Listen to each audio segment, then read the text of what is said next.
on sent bien, nous, quand on dit qu'on a de moins en moins d'attention, c'est pas que notre capacité individuelle est en train de diminuer.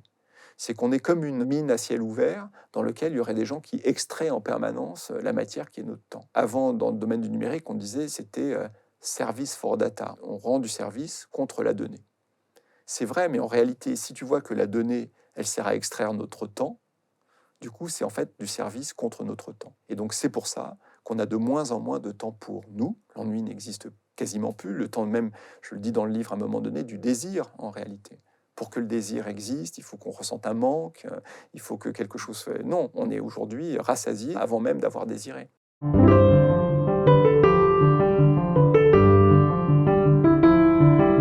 Ma conviction profonde, c'est qu'on est en train de changer de civilisation et qu'on ne s'en rend absolument pas compte. On voit bien les effets du numérique, de l'intelligence artificielle, mais ce qui se passe, nous ne le voyons pas, nous ne le comprenons pas. Pour essayer d'y voir plus clair, je reçois dans cet épisode de dialogue Bruno Patinaud, qui est vraiment aujourd'hui l'expert le plus sérieux, le plus engagé et le plus clairvoyant sur cette question. Vous allez voir, c'est passionnant. Bonjour Bruno. Bonjour. Je suis vraiment très content de te recevoir. Tu fais un travail de pointe, livre après livre, pour essayer de nous montrer la situation dans laquelle nous sommes, essayer de montrer qu'il y a presque un changement de civilisation. En te lisant, je me dis souvent ça. Alors on va parler un peu ensemble de ce changement. Comment t'es venu de travailler sur cette question que tu appelles ici le fait qu'on est dans la submersion? En fait, ça m'est venu par un constat presque banal du changement de nos vies. Moi, je travaille dans l'univers des médias, c'est mon métier depuis maintenant de très nombreuses années, de très nombreuses décennies. J'ai été mêlé à l'aventure des débuts de l'Internet, on va dire ça comme ça. Je travaillais au journal Le Monde à l'époque, et donc dans le développement de la plateforme numérique du Monde. Et puis, j'ai écrit des livres d'ailleurs sur la modification de l'information à l'ère du numérique, mais c'était il y a plus de 20 ans. Bon, j'ai écrit beaucoup de livres sur le numérique. Et puis à un moment donné, m'est venue l'idée, alors maintenant banale, mais ça fait maintenant une dizaine d'années, que quelque part entre l'idée qu'on se faisait de l'irruption de cette nouvelle technique et le changement qu'il y avait dans nos vies, puisque c'est ça qui m'intéresse désormais, il y avait peut-être des espaces à étudier, peut-être un gouffre qui s'était ouvert. Et en fait, ce qui m'a intéressé, à partir, on va dire, de la civilisation du poisson rouge, qui a dû paraître, je crois, c'est en 2018 ou 2019, donc maintenant c'est un certain temps, c'est d'essayer de comprendre, de poser des mots, comme on dit, sur quelque chose qu'on constate tout le temps autour de nous. Alors,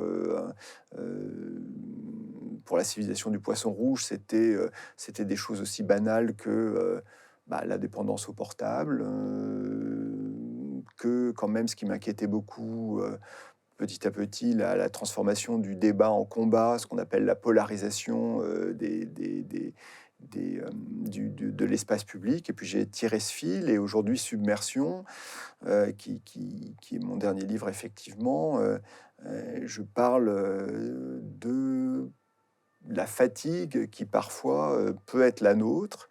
Il faut bien voir le renversement. On travaille dans cet univers, on se dit on va donner accès à tout. Et au début de l'éruption d'Internet, c'est on donne accès à tout. Et pour ceux dont toi, j'imagine, moi en tout cas, qui ont vécu avant ça, quand l'accès à l'écrit, à l'image animée, à la connaissance, à l'information, demandait un effort, c'était rare, il fallait attendre souvent, et tout d'un coup avoir accès à tout, c'était une promesse formidable.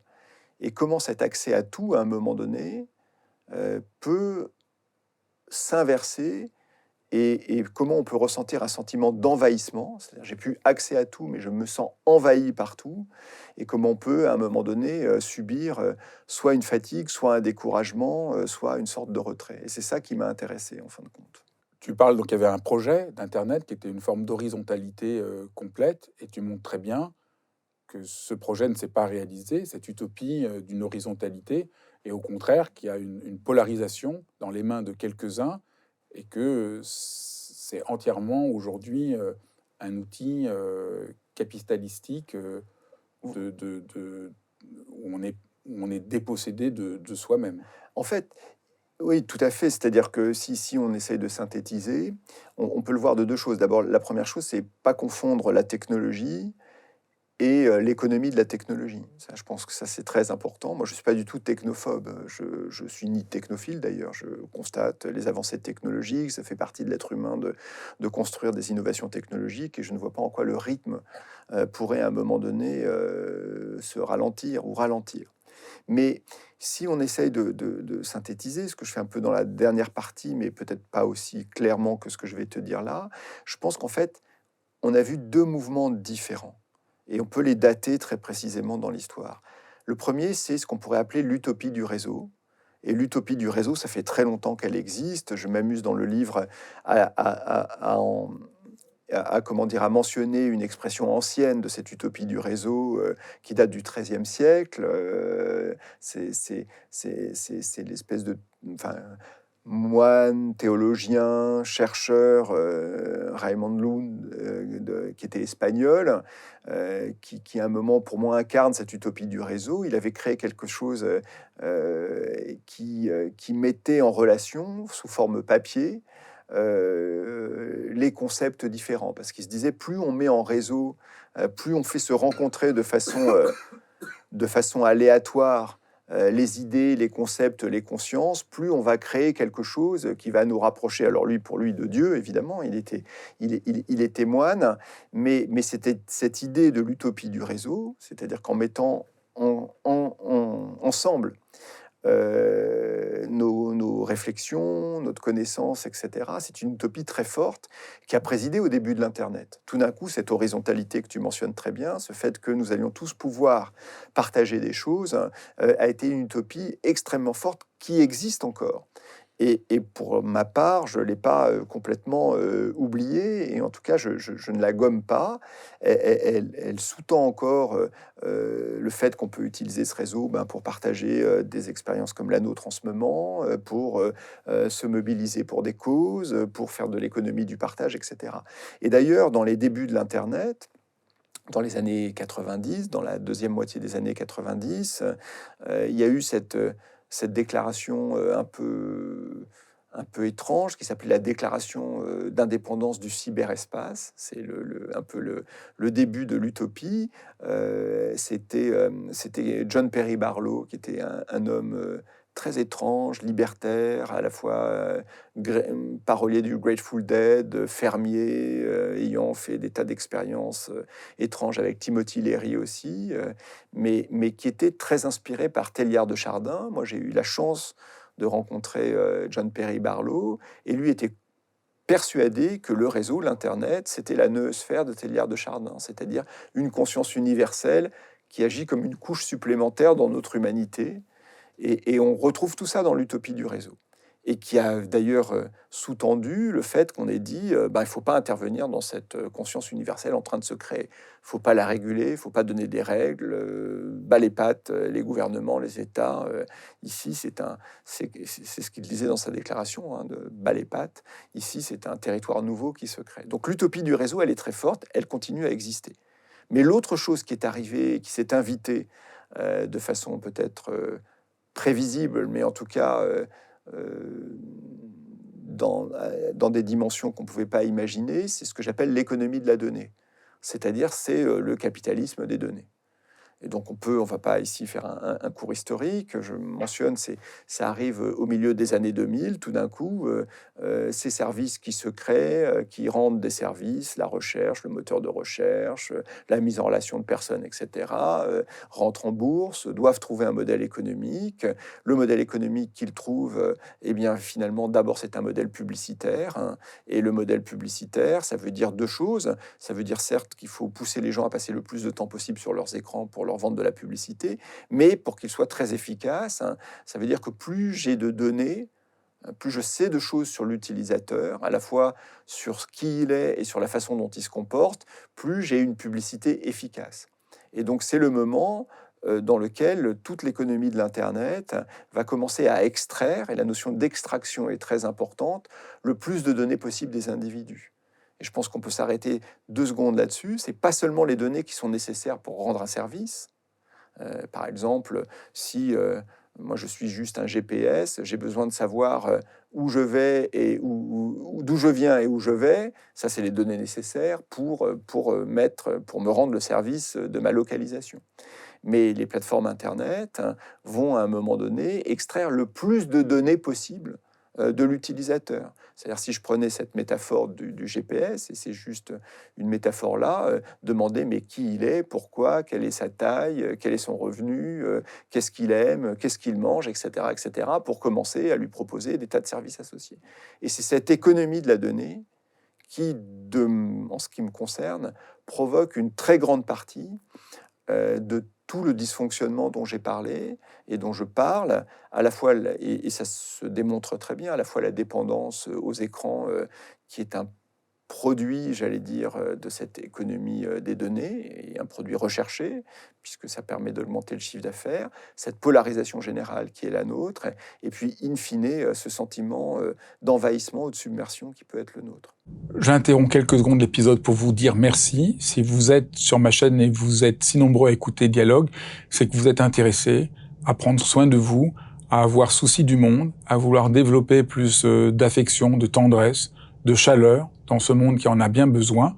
Et si vous voulez être au courant de tout ce que je propose, de dialogues, de cours, de rencontres, c'est tout simple. Inscrivez-vous à ma newsletter en cliquant sur le lien ci-dessous et vous recevrez même un petit cadeau. Voilà, je reviens maintenant à la suite de ce dialogue. Alors, un des grands sujets, évidemment, qui me passionne, c'est tout ce que tu écris sur l'attention, de livre en livre, et de montrer, c'est ça que je disais au début, qu'il y a quand même une sorte de révolution sociale. Nous perdons la capacité de faire attention. Le résultat de ce que tu viens très bien de décrire, de cette économie, fait que notre attention est volée, et là, on ne s'en rend pas très bien compte, mais c'est un phénomène extrêmement majeur. J'ai une amie qui a fait un test et qui est ressorti, mais complètement catastrophée, parce que ils font ça aux États-Unis. Ils ont montré que sa capacité d'attention était beaucoup plus faible qu'elle ne le pensait. Et elle s'est dit, et elle a vu, ce qu'elle croyait pas du tout, à quel point le téléphone et tout ça faisait que son attention était de plus en plus fragmentée. Et pour la première fois, on se connaît depuis 10 ans, elle m'a dit, mais là, il faut vraiment que je me mette à la méditation, il faut que je réapprenne à faire attention, parce que je ne sais plus faire attention. Et peut-être on peut essayer de décrire ça, comment on a perdu la capacité de faire attention, qu'est-ce qui se passe? Alors, on va à la fois l'expliquer et le décrire. On peut commencer par le décrire, c'est-à-dire que, évidemment, aujourd'hui, moi, je ne suis pas du tout neurologue et médecin, hein, évidemment, mais des gens font des études et des recherches sur est-ce que notre cerveau est en train d'être modifié ou pas, et à ma connaissance, aucune étude aujourd'hui n'est véritablement conclusive dans ce domaine-là. En revanche, si on regarde nos comportements, et là, ça se mesure, le comportement, ça se regarde, etc., ça, évidemment, il est absolument indubitable que tous nos comportements d'attention, de concentration, de silence ont absolument changé. Ça se voit dans tous les univers éducatifs, mais même médiatiques, etc. Et moi, je m'amuse souvent à dire aux gens, même si vous pensez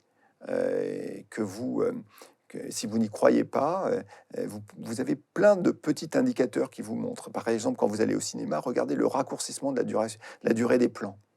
Quand vous montrez aujourd'hui à quelqu'un qui a 20 ans et qui a été élevé, si j'ose dire, au cinéma moderne, vous lui montrez un film fait dans les années 50, il va vous dire c'est lent. Et en fait, c'est pas que l'action est lente, c'est que les plans sont beaucoup plus longs. Vous regardez dans les romans, ce qui se publie beaucoup aujourd'hui, et surtout le raccourcissement des chapitres. Si dans le métier qui est le mien, la télévision, la façon dont s'enchaînent les actions à un moment donné, et c'est là où je veux en venir, dont on hameçonne l'attention, on va vous rappeler un moment, vous savez, il y a cette fameuse symphonie qui s'appelle La Surprise de Haydn. Et Haydn était compositeur à la cour, et donc il s'était aperçu que souvent ceux qui l'écoutaient s'endormaient. Et donc il s'est amusé dans une symphonie à un moment donné à faire de façon complètement impromptue un coup de cymbale. Et c'est pour ça qu'elle s'appelle La Surprise, parce que ça réveillait l'auditoire. Et donc il avait remarqué qu'en gros, toutes les 7, 8, 9 minutes, l'auditoire s'assoupissait comme ça, et donc, plam, l'orchestre fait un bruit, et donc ça réveille, ça réveille. Aujourd'hui, si je reprends la même image, c'est pas toutes les 7 ou 8 minutes, c'est toutes les 7 ou 8 secondes. Si un de mes livres s'appelle La civilisation du poisson rouge, et que les spécialistes du poisson rouge ne m'attaquent pas en disant que c'est une image, une métaphore, c'est parce que je raconte que dans un séminaire Google auquel j'ai assisté, un séminaire YouTube plus exactement, il y avait cet ingénieur qui disait, voilà, le temps d'attention du poisson rouge, légendairement, il est de 8 secondes. Et encore une fois, c'était une image qu'il avait. Nous avons mesuré le temps d'attention aujourd'hui de la génération qu'on n'appelait pas encore Z, mais qui s'appelle Z.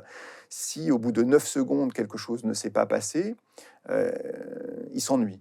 Il passe à autre chose. Donc on a l'habitude aujourd'hui, on peut le mesurer dans toute notre vie, d'être à la fois sursollicité à un rythme extrêmement court.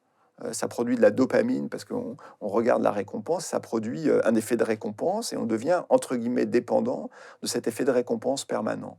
Donc à chacun de nous, mesurez le nombre de fois où vous regardez votre portable pour voir si vous avez pas reçu une alerte, regardez le raccourcissement des plans. Donc ça se constate partout, et évidemment dans le domaine de l'éducation, dans le domaine des médias, dans le domaine, tout ça se constate, et ça se voit dans la modification même des œuvres où on hameçonne. Je veux juste une anecdote avant de rentrer dans l'explication. Au tout début, quand je faisais de l'Internet pour Le Monde, il n'y avait pas encore ce qu'on appelait les smartphones. Il y avait encore des téléphones portables avec ce qu'on appelait encore des textos et pas encore les SMS. Et arrive la personne qui était là pour nous proposer de nous vendre la solution de faire des alertes par texto. Et c'était après le 11 septembre 2001. Il nous dit, voyez, quand il arrive quelque chose d'aussi majeur que le 11 septembre 2001, vous serez en mesure de faire une alerte aux gens qui seront abonnés à votre service sur un téléphone portable. Tout ça, c'est évidemment maintenant dérisoire, mais l'important, ce qu'il nous dit à l'époque, attention, on a fait des petites études utilisateurs, les gens ne supporteront pas plus d'une alerte par semaine. Donc mettez-vous d'accord, voilà. Mettez-vous d'accord avec vos collègues, vos concurrents, etc., pour que chacun ait sa semaine, si j'ose dire. Et franchement, si vous faites plus d'une alerte par semaine, les gens vont se sentir envahis. Aujourd'hui, la moyenne statistique des notifications qui sont les nôtres, c'est-à-dire des alertes, c'est près d'une centaine. C'était 70 il y a 4 ans, c'est près d'une centaine. Par semaine? Par jour. Donc on est à 800, 700 alertes semaine. Vous imaginez? Donc comme la grenouille qui ne se rend pas compte que l'eau est portée à ébullition dans cette fameuse image, et on vit en étant hameçonné et sursollicité. Pourquoi? L'explication, elle est extrêmement simple. Comme je l'ai dit tout à l'heure, l'économie de la donnée, c'est l'économie de l'attention. C'est-à-dire, on essaye de faire en sorte qu'on passe le plus de temps possible sur les plateformes. Et pour passer le plus de temps possible sur les plateformes, pour nous vendre le plus possible de publicité, d'abonnements ou autres. C'est toute cette économie de la donnée et de l'attention qui fait. Et comme on a des données individuelles sur chacun de nous, on est capable de le faire de façon extrêmement efficace. Donc, l'ensemble des plateformes ont développé un certain nombre d'outils pour nous faire rester le plus longtemps possible sur ça. Ce qui a tout changé, cette économie de la donnée et cette sursollicitation, elle n'arrive pas, si tu te souviens bien, dans les premiers temps de l'Internet, personne n'en parle. Entre 2000 et 2006, personne ne parle de la dépendance aux écrans, personne ne parle de la capacité d'attention. Au contraire, on est encore dans le moment où on parle de la bibliothèque d'Alexandrie, universelle, accessible à tous, etc. Parce que le smartphone change une chose absolument fondamentale dans notre vie, c'est la connexion permanente. C'est-à-dire que nous l'avons auprès de nous, 24 heures sur 24, et beaucoup d'entre nous ne l'éteignent même pas quand ils vont dormir. Ce qui veut dire que si tu pars du principe que pour beaucoup de plateformes, ce qui vaut de l'argent, c'est notre temps d'attention, le temps qu'on va rester sur cet écran-là. Ça veut dire que si vous êtes une télévision, si tu es une télévision classique, avant l'arrivée de tout ça, tu sais que tu vas devoir attirer l'attention de ton téléspectateur le temps qu'il passe par jour sur son canapé devant son téléviseur. Donc 3h30, tu vas avoir 3h30 par jour pour essayer d'hameçonner la personne dans la recherche d'audience. Mais si tout d'un coup tu as un objet que les gens ont avec eux 24 heures par jour, tout le temps, l'objectif c'est d'essayer de capter le plus possible ces 24 heures. Y compris, et c'est là où j'y arrive, quand les gens font autre chose. Quand ils sont en train de travailler, quand ils sont en famille, quand ils sont au cinéma, quand ils écoutent de la musique, quand ils sont même en train de s'aimer, puisqu'on a des statistiques sur le nombre de personnes qui regardent leur portable pendant qu'ils ont une relation amoureuse. Et elle est dingue, cette statistique, c'est plus de 20%, pardon, plus de 20% des gens. Et donc, si tu veux, ils vont donc développer des outils de notification, de sollicitation pour dire « Coucou, je suis là, regarde, tu as reçu ce message, regarde ce qui se passe, je te propose ceci, je te propose cela, regarde. » Donc, ils vont commencer à ce qu'on appelle du brain hacking en américain, c'est-à-dire à hameçonner ton cerveau, mais on n'est pas du tout en science-fiction là, juste à faire des notifications, des petites alertes, etc., pour en permanence attirer ton attention quand bien même tu fais autre chose.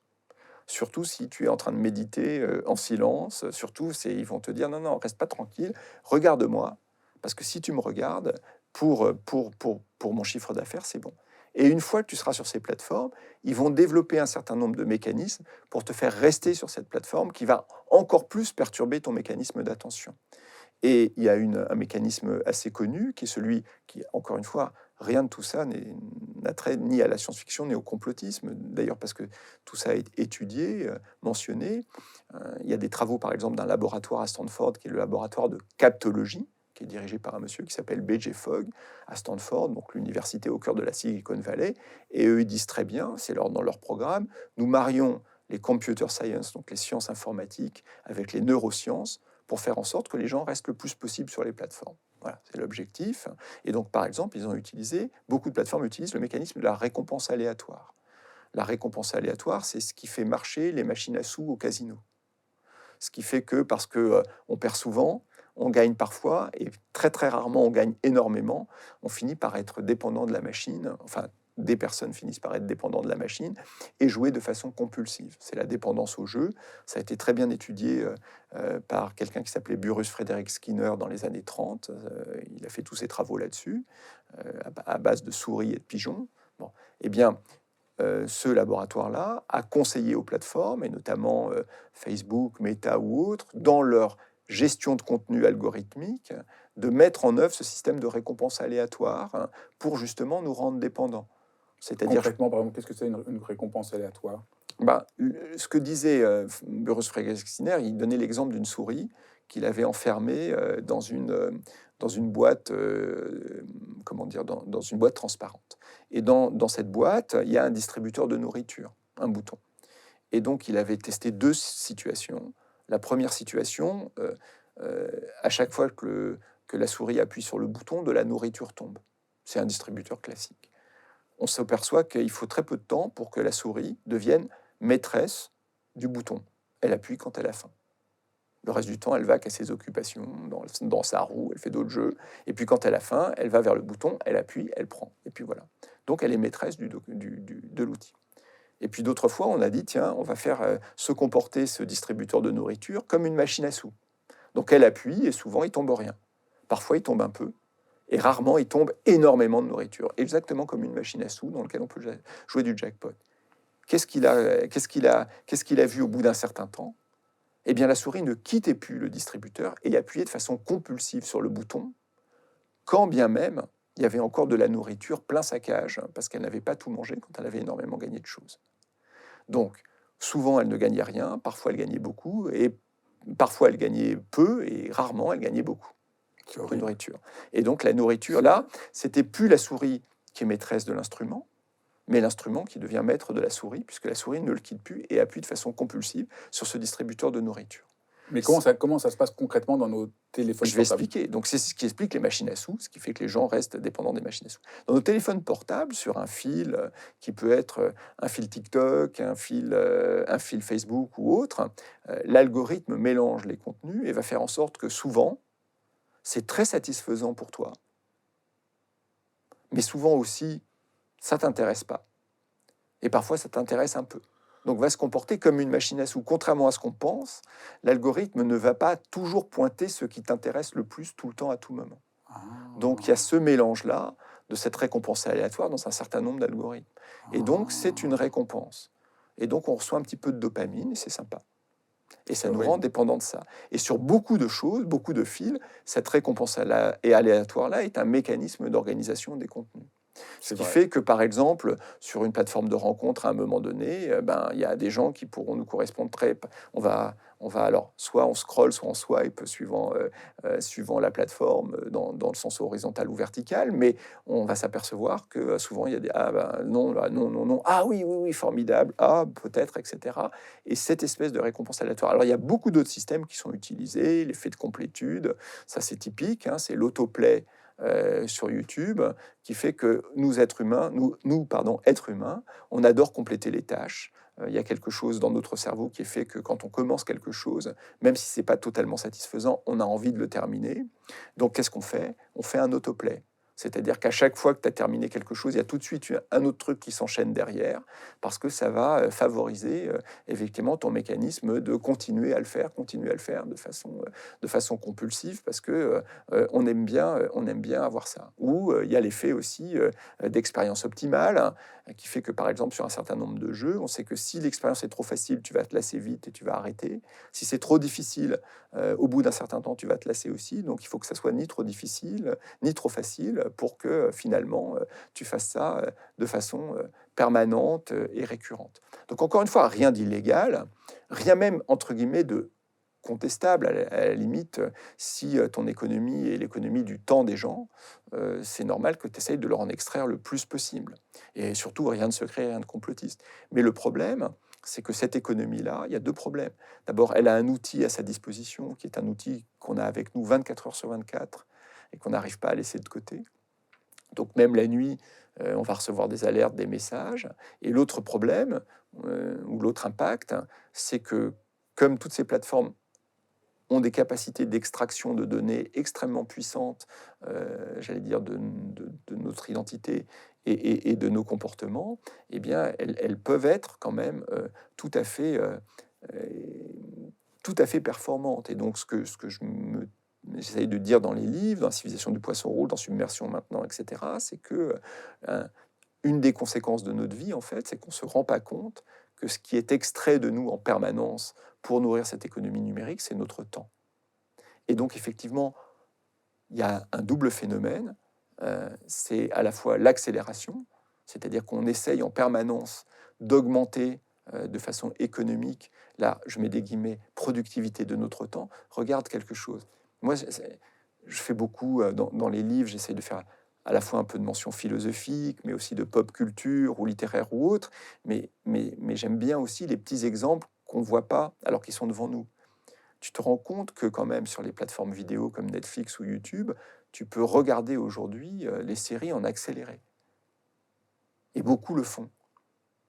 Et qu'on m'explique, je comprends qu'on puisse essayer de lire, j'allais dire en accéléré, quelque chose dont on a besoin pour le travail, par exemple. Mais à partir du moment où tu dis que tu regardes une série pour le plaisir, ou tu lis un livre, un roman pour ton plaisir, qu'est-ce que ça veut dire de là où on en est, qu'il faille que tu puisses le regarder à 1,5 fois ou 2 fois la vitesse normale? Et de plus en plus de gens le font. Qu'est-ce que ça veut dire de notre rapport au temps, ou de ce qui est devenu l'extraction de notre temps, qu'on trouve tout à fait normal de pouvoir écouter les podcasts en accéléré, regarder les vidéos en accéléré, écouter les chansons en accéléré? Et que ça soit devenu un phénomène tellement important que toutes les plateformes le proposent, parce que sinon, il y a une demande. Donc, elles, je les comprends très bien. Il y a une augmentation de la productivité, si j'ose dire, de notre temps. La seule chose que tu puisses pas regarder en accéléré, c'est les publicités, tu remarqueras, ce qui a tendance à confirmer un peu tout ce que je suis en train de te dire tout à l'heure. Mais ça veut dire quoi?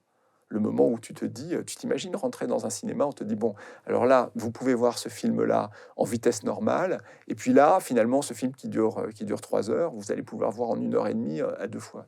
C'est quand même étrange de se dire que même là, on nous propose une accélération. Donc, première conséquence, c'est l'accélération générale de cette extraction de notre temps. La deuxième chose, c'est qu'évidemment, comme il y a une compétition féroce pour ce temps, il est de plus en plus notifié, sollicité. Donc, de plus en plus, il y a des gens qui tapent à notre porte en disant « Coucou, je suis là, coucou, pense à moi, regarde-moi, regarde-moi, regarde-moi en permanence. » Et donc, pour en revenir à, pardon, j'ai été très long, mais à ta question, c'est qu'effectivement, on sent bien, nous, quand on dit qu'on a de moins en moins d'attention, de moins en moins de choses de concentration, c'est pas que notre capacité individuelle est en train de diminuer. C'est qu'on est comme une mine à ciel ouvert dans laquelle il y aurait des gens qui extraient en permanence la matière qui est notre temps. Donc on a de moins en moins de temps pour nous, puisque ce temps-là est pour tout ça.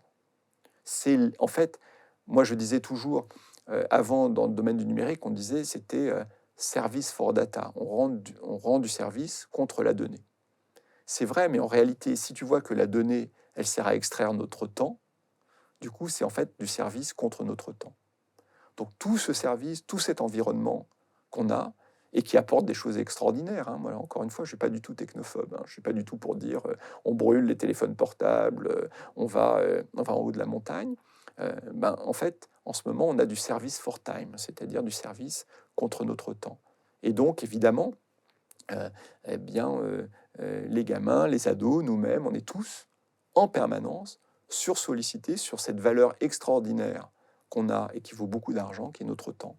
Et donc c'est pour ça qu'on a de moins en moins de temps pour nous, de temps qu'on extrait de cette économie-là, c'est-à-dire le temps qu'on est capable d'extraire du marché, si j'ose dire, du temps qui peut être de concentration, d'ennui.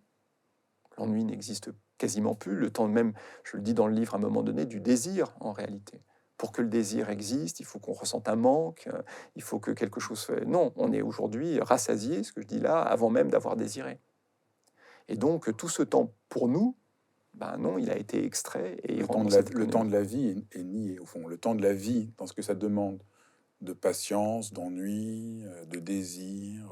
D'attente. Oui. Donc d'attente. là, c'est une forme de déshumanisation très profonde. En tout cas, la première conséquence de cette accélération générale, c'est évidemment notre perte de contrôle sur notre temps. Alors, tu montres beaucoup de conséquences. Une autre conséquence, c'est l'insomnie. Tu inventes ce mot, je ne sais pas si c'est toi qui l'as inventé. Oui, je l'ai inventé. C'est un très beau mot, si tu veux expliquer. En fait, comme je le dis, moi je parle aussi de nos expériences personnelles. J'essaie de faire des livres qui sont à la fois pas du tout des livres techno, qui ne soient pas des livres non plus... Parce que moi, ça, ce qui m'intéresse, c'est d'écrire aussi à partir d'un ressenti qui peut être le mien, mais dont je pense qu'il peut être partagé. Essayer de tirer le fil de ce ressenti, à la fois de l'évoquer, de l'expliquer, et de voir un peu comment on en est. Et donc, sur ce livre-là, chacun a son expérience personnelle, mais en fait, l'insomnie, si on n'arrive pas à dormir, et l'insomnie, je parle de ça parce que je commence ce livre en me disant, voilà, en fait, depuis que j'ai un écran bleuté allumé auprès de mon lit, celui du téléphone portable, en réalité, le sommeil n'est jamais vraiment totalement le sommeil. D'abord, il y a les notifications qui arrivent, parce que à un moment donné, si j'arrive pas à dormir, je vais commencer à rentrer dans mon téléphone portable en me disant 3 minutes, j'y reste, et puis 1 heure après, j'y serai encore. Et donc, je parle de cette asomnie comme étant une incapacité à avoir un sommeil réellement profond, comme étant pas vraiment une insomnie, parce que j'essaye même plus de dormir, je suis sur des rails à un moment donné de cet accès général et de cet envahissement par l'ensemble des choses qui arrivent. Et en réalité, je tire ce fil dans Submersion parce que je remarque une chose, mais qui est une chose peut-être un peu étrange à dire ça, mais en fait, on parlait de l'accélération, il faut parler aussi de l'amplification. C'est-à-dire que depuis maintenant un certain nombre d'années, on ne se rend pas compte que cette espèce de flot d'images, de sons, de textes, etc., donc je disais autrefois c'est accès à tout, maintenant c'est l'envahissement, ne cesse d'augmenter. Alors on va me dire, c'est pas grave, c'est très bien, c'est une richesse. Oui, mais. Et le livre, là, c'est oui, mais. C'est-à-dire, en plus, parce que je remets ça toujours, je crois en fait qu'il y a assez que la rupture numérique, elle existe, et après, à l'intérieur, c'est des vagues. La première vague, ça a été la vague de l'accès général. La deuxième vague, avec l'économie de la donnée, etc., ça a été la vague de la viralisation permanente. Et puis arrive cette troisième vague maintenant sur les intelligences artificielles génératives. Et pour le moment, en tout cas, moi, je participe pas du tout à la réflexion transhumaniste et autres. Pour le moment, c'est un instrument qui va provoquer deux choses de même sens pour moi, qui est une augmentation encore, qui provoque une chose avec deux facteurs, c'est une augmentation encore presque, j'allais dire, illimitée de tous les contenus qui vont être produits, texte, images, son et autres. D'abord parce que la productivité de la production va augmenter encore très fortement grâce aux IA génératives. On le voit déjà dans le domaine de l'information, on le voit dans le domaine de la musique et autres. Et puis par ailleurs, parce que les IA, elles vont produire elles-mêmes à un moment donné. Bon. Et donc, cette submersion, ce flot va encore s'accentuer.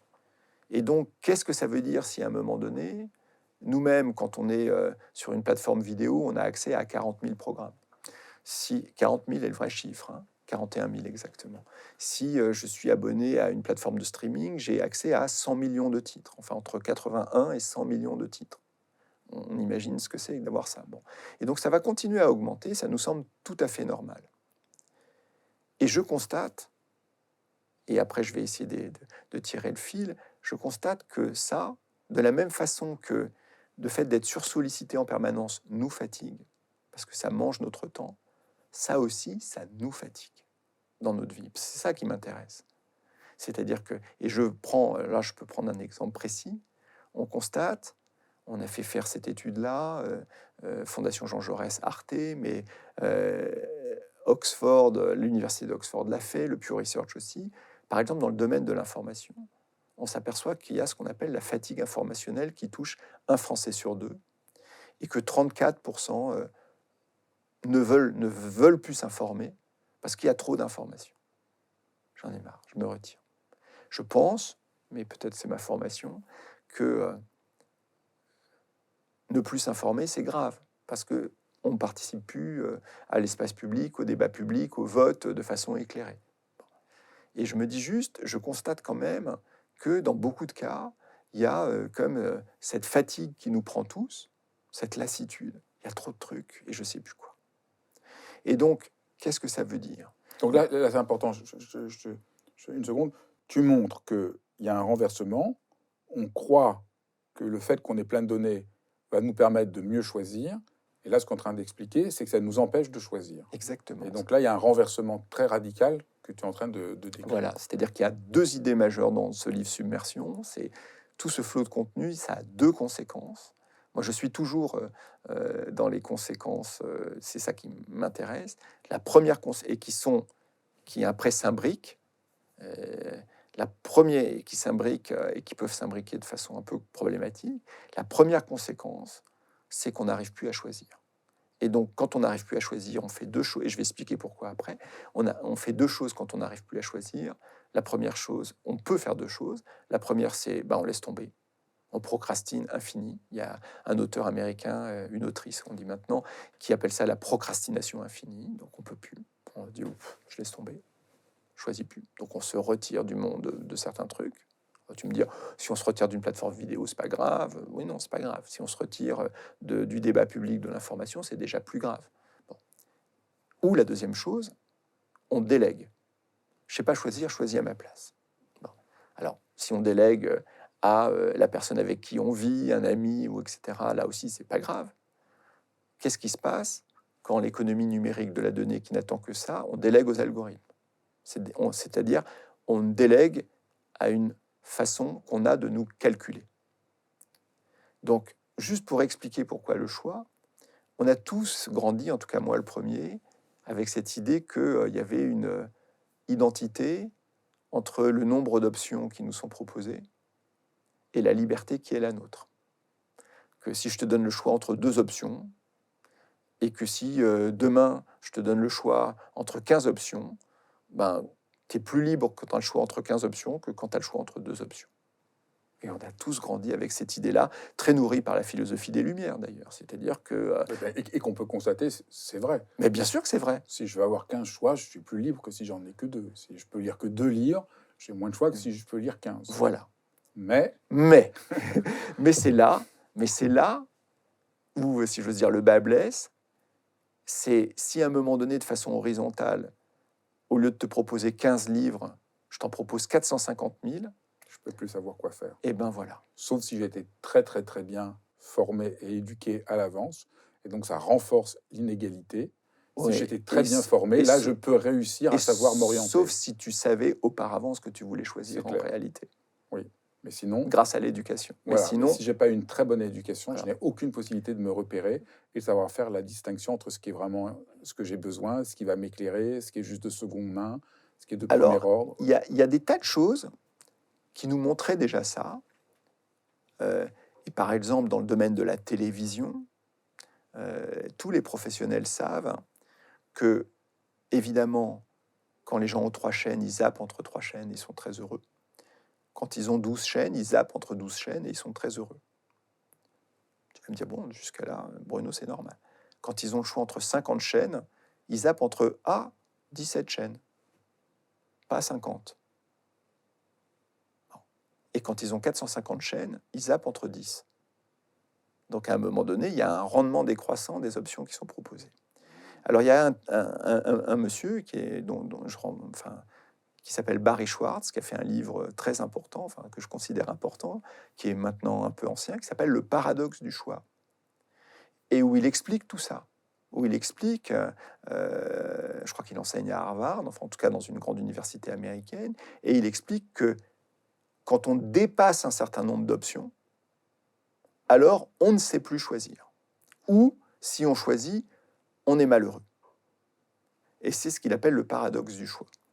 Et il donne un exemple. On est malheureux parce qu'en choisissant, quand j'ai 400 000, en choisissant, ben je me dis, mince... Il y en avait sans doute un de mieux. Un de mieux, et de toute manière, ça ne sert à rien. Parce que quand j'en ai 15, je me dis, au moins, là, je peux avoir un 15e du savoir. Il donne un exemple très simple. Il donne un exemple avec des jeans, même avant le numérique. Il dit, voilà, il a une corpulence moyenne, une taille moyenne. Et il dit, moi, avant, quand j'allais dans une boutique d'une certaine marque, d'une célèbre marque de jeans, pour ma corpulence et ma taille, il y avait 3 modèles différents. Je prenais les 3 modèles, j'allais dans la cabine d'essayage, je les essayais, et quand je sortais de là, j'étais content. J'avais pris le temps pour choisir, j'avais calculé bien toutes les options, j'avais regardé dans le miroir comment ça m'allait, j'avais demandé conseil au vendeur ou à la vendeuse, et je sortais de là, j'étais content. Puis, 20 années plus tard, je rentre, pour ma corpulence et ma taille, il y a 45 modèles différents. Qui va essayer 45 modèles de jeans? Personne n'a le temps pour essayer 45 modèles de jeans. Donc, qu'est-ce qu'il va faire? Il va déléguer son choix. Donc, il va se tourner vers le vendeur ou la vendeuse et va dire, à votre avis, etc. Et si ça se trouve, le vendeur sera très compétent, ou la vendeuse sera très compétent et lui dira, bah, sur cela, essayez les 3. Essayez ces 3-là. Il va essayer les 3. Et comme il le dit, et si ça se trouve, celui qui va m'être donné va m'aller beaucoup mieux que celui de l'expérience précédente. Et pourtant, je vais sortir de la boutique triste. Pour 2 raisons. La première, c'est que je n'aurai pas l'impression d'avoir fait le choix moi-même. Donc il y a un truc qui ne va pas. Donc je n'aurai pas vraiment exercé ma liberté en réalité, puisque j'aurais délégué le choix de ma liberté. Et le deuxième, c'est que comme il y avait 45 modèles, comme tu l'as dit très bien, mes attentes ont considérablement augmenté. Et donc forcément, même si le truc me va très bien, je me dirais toujours qu'il y en avait sans doute, sans aucun doute, un qui me serait allé encore beaucoup mieux. Donc attente en hausse, capacité d'exercice à liberté en baisse, donc le choix est impossible. Et donc le choix, on n'est plus en mesure de faire notre choix. Et donc face à tout ça, et encore une fois, je ne suis pas en train de dire du tout qu'il faut réduire l'offre. Hein. C'est ce que je dis à un moment donné dans le livre, c'est pas qu'on produit trop, c'est qu'on ne sait plus choisir. Oui, tu dis l'abondance rend le choix impossible. Oui. Il y a des lois, au fond. Tu nous montres quand même qu'il y a des lois de fonctionnement de notre esprit dont nous sommes ignorants et que, disons, ce que j'appelle moi ce changement de civilisation fait que si on ne comprend pas les lois de notre esprit, qui est très bien compris par ceux qui s'occupent d'Internet et de nos téléphones, on n'est plus du tout libre sans nous en rendre compte. Il y a une ignorance du fonctionnement de notre cerveau. Par exemple, ça, c'est une loi. L'abondance rend le choix impossible, mais nous restons avec un schéma ancien qu'au contraire, si j'ai abondance, je peux mieux choisir. Oui. C'est ça qu'on est très démunis conceptuellement pour faire face à la situation, parce qu'elle ne ressemble pas à la situation précédente. Et donc, nos références intellectuelles, nos manières de penser, notre manière de penser la liberté, correspond à un monde qui n'est plus le nôtre et on est démunis. Et au fond, en lisant tes livres, on apprend un peu mieux à être en rapport à la situation qui est la nôtre, dont nous sommes, au fond, bizarrement, alors qu'on vit dedans, assez ignorants. En tout cas, j'espère qu'on comprend mieux. Et j'espère que ça éclaire beaucoup de choses. Parce que, à partir du moment, si on reste un peu encore sur le choix de secondes, à partir du moment où on dit j'ai trop d'options, je délègue. Bon, parce que personne ne sait choisir. Si je te dis, tiens, il y a 41 000 programmes choisis, tu vas déléguer, à moins de le prendre au hasard, mais tu vas déléguer. Donc, l'univers numérique te dit, c'est formidable, l'algorithme te connaît, il sait qui tu es, il sait ce que tu aimes, il sait comment tu te comportes habituellement, et donc c'est lui qui va faire ton choix, parce que lui, il a cette capacité de calcul entre 400 000. Toi, ta capacité de calcul, dans les choix, on voit qu'il y a un chiffre un peu magique, il n'est pas prouvé scientifiquement, mais dans les études, il y a un chiffre autour de 12. C'est-à-dire que jusqu'à 12, on arrive vraiment pour les choix de la vie quotidienne. Ils ont fait des tests avec des confitures, ils ont fait des tests avec plein de choses de notre vie. C'est jusqu'à combien d'options différentes on prend du temps pour faire le choix. Donc je ne parle pas évidemment quand il s'agit de choix majeurs dans la vie, de l'endroit où on va vivre ou autre. Je parle de petites choses de la vie qui peut être une confiture, un programme de télévision, etc. Jusqu'à 12, on maîtrise. On aime bien et là, on est pleinement libre. Mais alors, après, au-dessus de 12, commence à devenir compliqué. On n'étudie plus toutes les options. J'ai cherché partout s'il y avait des études dans le domaine politique aussi. C'est-à-dire que si on était capable de dire, est-ce que tout le monde lit tous les programmes quand il y a 22 candidats ? Est-ce que tout le monde lit tous les programmes quand il y en a 12, etc. Mais aucune étude n'existe là-dessus. Et j'adorerais pouvoir la faire. Mais je ferme la parenthèse. Mais donc, l'univers numérique te dit, pas de problème, Fabrice, il n'y a aucun problème. L'algorithme te connaît très très bien. C'est exactement ce que tu aimes. L'algorithme a une puissance de calcul qui est 1 milliard de fois supérieure à la tienne, à la mienne, à la nôtre. Et donc, lui, il est tout à fait capable, si je reprends la métaphore, d'essayer les 400 000 jeans et de le mettre en rapport avec ce que tu es et de te dire quel est le jean qui te va le mieux. Donc, aucun souci. Et c'est là où moi, je me permets de dire souci. Souci pourquoi ?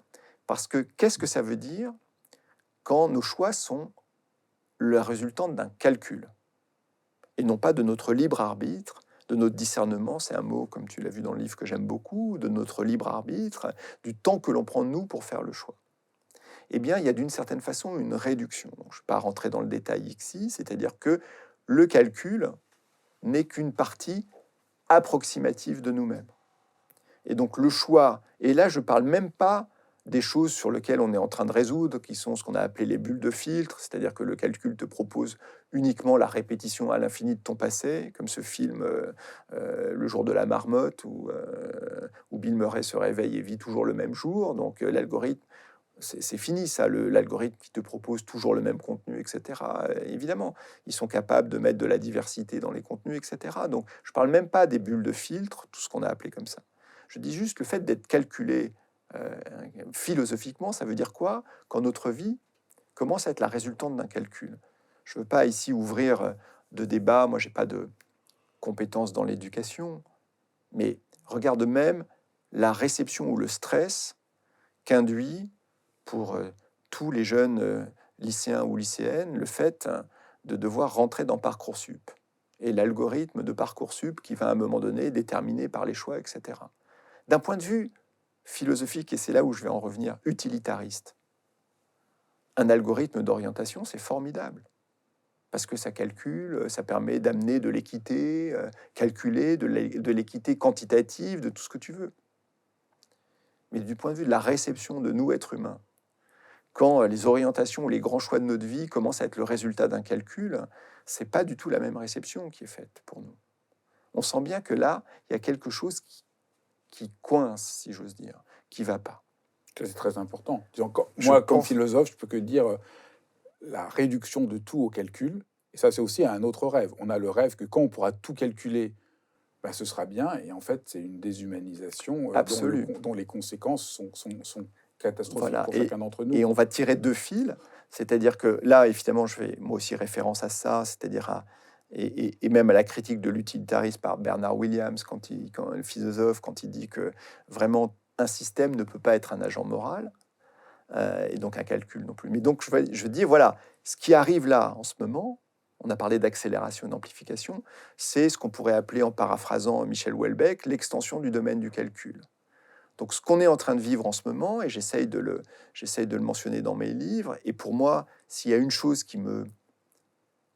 contre lequel j'essaye de lutter, c'est pas du tout le réseau, c'est pas du tout la technologie, c'est l'extension du domaine du calcul. C'est que le fait que de plus en plus de parties de nos vies sont calculées et la résultante d'un calcul. Et l'économie de la donnée, c'est ça. L'économie de la donnée, c'est l'extension mécanique du domaine du calcul. Et alors, ça veut dire, je vais prendre je ne veux pas être trop long, mais je vais prendre deux exemples sur ça. On peut prendre de façon littéraire, par exemple. On se dit, dans les algorithmes de calcul, il y a deux choses qui sont absolument impossibles. La première chose qui est absolument impossible dans un algorithme de calcul, ou qui est considérée comme un échec par l'algorithme du calcul, c'est de te faire trouver quelque chose que tu ne cherchais pas. Je dois te faire trouver quelque chose que tu cherches, par rapport à tes données, etc. Et donc, d'une certaine façon, la surprise que tu ne cherchais pas, ben, tu ne peux pas l'avoir réellement. Je m'amuse avec des références pop culture sur les envahisseurs, en disant, bah voilà, il y a quelqu'un qui cherchait un raccourci qu'il n'a pas trouvé, tout d'un coup il voit que les envahisseurs cherchent à envahir la Terre, et ça lui donne une mission dans la vie. Et moi je crois, d'une certaine façon, que la culture, au sens presque noble du terme, ou presque, tu vas me dire, religieux du terme, c'est à un moment donné avoir rencontré des choses qu'on ne cherchait pas. C'est clair, dans la vie, c'est voilà. Le plus important. Et l'amour, c'est ça aussi. Parce que c'est ça aussi que tu montres. On est coupé de ce calcul et ce système nous prive de la relation. De la surprise. Et de la relation. Et de la relation. Parce que la relation implique toujours voilà. que je sors du calcul. Je peux rencontrer quelqu'un que quand je sors du calcul. Et l'autre chose, ça nous empêche aussi de ne pas trouver ce qu'on cherchait. C'est-à-dire, regarde bien, va sur Netflix, ailleurs, peu importe, tu vas chercher un programme et imagine que tu cherches un truc précis, ils ne l'ont pas, ils vont te proposer quelque chose à la place en disant que ça correspond à 92% à ce que tu cherchais. J'ai jamais compris pourquoi ce pourcentage de 92%, qui est le pourcentage qu'ils mettent en avant. Et pour moi, ça, c'est la quête. On peut passer une vie entière à chercher quelque chose qu'on ne trouvera jamais, et c'est très important qu'on l'ait aussi. Et donc, la culture et la quête sont impossibles dans le domaine du calcul. Il y a l'autre chose qu'on parlait de l'agent moral aussi, tu parlais de la relation, et évidemment, quand on se dit, on voit aujourd'hui que, moi, ça ne me choque pas d'un point de vue moral, que de plus en plus de couples se créent avec des applications de rencontres. Après tout, on rencontrait à l'université ou ailleurs, etc. Je me dis juste, et ce que j'aimerais savoir, c'est jusqu'à quel point ces rencontres-là ont été... j'allais dire, et ça a été procédé de façon algorithmique à un moment donné, c'est-à-dire la résultante du calcul. Sur l'agent moral, je parle dans le livre d'un petit exemple. Il y a encore quelques années, on pensait que les voitures sans conducteur seraient des voitures comme dans la science-fiction, c'est-à-dire qu'elles arriveraient il y aurait des voitures vraiment sans conducteur tout le temps. Aujourd'hui, on sait que ça va être des moments où la voiture se conduira elle-même. Mais à un moment donné, on pensait qu'il y aurait des voitures sans conducteur 100% du temps. Et c'était il n'y a pas très longtemps, hein. C'était il y a encore 5-6 ans, c'était le modèle sur lequel on travaillait. Et donc le MIT avait construit un petit programme qui s'appelait la machine morale, pour montrer justement l'impasse de l'utilitarisme. Je le mentionne dans le livre parce que ça me semble un exemple très intéressant. Ils avaient dit, d'accord, mais qui programme l'algorithme de la conduite? En clair, pour des raisons de sécurité. Quelle va être la priorité de la voiture?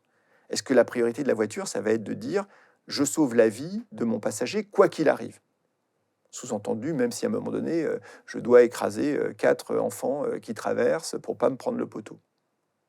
Ou est-ce que l'algorithme va décider à un moment donné de faire un calcul sur à quel moment je sauve la vie du conducteur ou à quel moment je sauve la vie, aux dépens de la vie du conducteur, d'une personne dans un cas d'accident?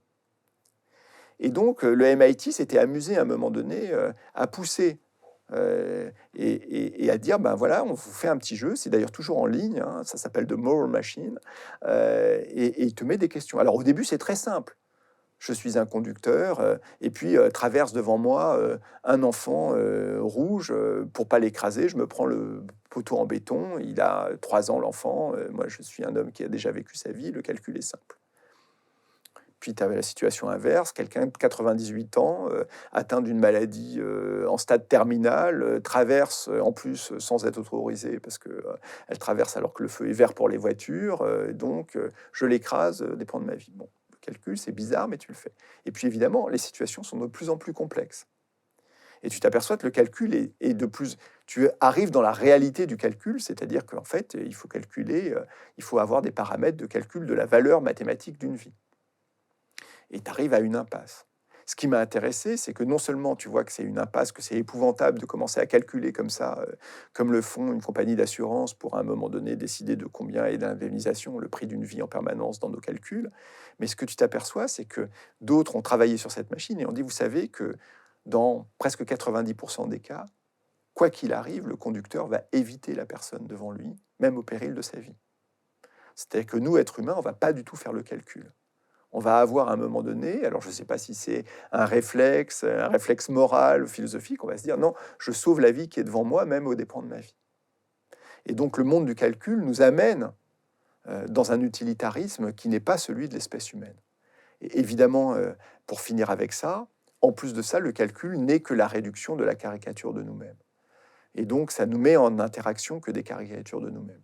Donc voilà, sur le choix, je pense que quand on dit attention, à un moment donné, on n'arrive plus à choisir, donc on délègue à du calcul, mais on rentre dans une civilisation de plus en plus calculée, où tous nos choix sont de plus en plus le résultat d'un calcul, donc dans une civilisation de plus en plus utilitariste et de moins en moins humaine. Ça, c'est un des grands aspects du livre, je crois. Ben écoute, merci infiniment. On t'écouterait pendant des heures, mais je renvoie vraiment les gens à tous tes livres qui permettent vraiment voilà, de sortir de l'ignorance dans laquelle on est par rapport à cette situation. Je crois que c'est important aussi que tu donnes pas de solution. C'est pas voilà ce qu'il faut faire, mais c'est vraiment nous renvoyer à notre liberté et comprendre un peu l'ensemble du fonctionnement de la situation, de notre esprit et puis de ce projet de calcul généralisé au nom d'un capitalisme extrême. Ben, merci infiniment, Bruno. Merci à toi, Fabrice. Merci beaucoup. Ben voilà, j'espère que vous êtes convaincus que la méditation, c'est vraiment la solution pour retrouver un peu de liberté. Si vous avez envie d'en savoir plus, ben vous aurez plein d'informations sur ma chaîne YouTube sur ce que c'est la méditation, quand elle n'est pas justement au service du contrôle et de la rentabilité, mais quand elle est au contraire une manière de nous rendre un peu de notre liberté. Merci d'avoir suivi cet épisode de Dialogue. Je vous embrasse tous et je vous dis à très bientôt.